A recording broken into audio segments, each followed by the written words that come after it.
علیہ الصلوۃ والسلام کی حدیث ہے، اگر کہیں ظلم ہو رہا ہو اور بندہ اس ظلم کو روکے نہ تو فرمایا عنقریب انتظار کرو، وہ ظالم تم پر بھی مسلط ہو جائے گا۔ اگر ہمارے ہمسائے میں یا محلے میں چوری ہو رہی ہو، ہم یہ سمجھیں کہ چوری میرے گھر میں تو نہیں نہ ہوئی، ہمسائے کے گھر میں ہوئی، کوئی بات نہیں، خیر ہے۔ اگر تو وہ یہ سمجھ کر خاموش رہے گا اور ہمسائے کی مدد نہیں کرے گا تو عین ممکن ہے اس کے اپنے گھر میں بھی چوری ہو جائے۔ تو جہاں بھی ظلم ہوتا ہے نا، ظلم ہوتا ہے، ظلم دیکھ کر انسان کو خاموش نہیں رہنا چاہیے۔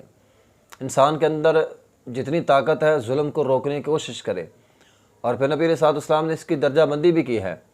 فرمایا اگر ہاتھ سے روکنے کی طاقت ہے تو ہاتھ سے روکو، اگر ہاتھ سے روک نہیں سکتے زبان سے روکو، زبان سے نہیں تو کم از کم آخری درجے کا ایمان یہ ہے کہ دل میں برا جانو، تو کم از کم انسان ظالم کو دل سے برا جانے، ظلم کرنے والے کو دل سے جو ہے وہ برا جانے۔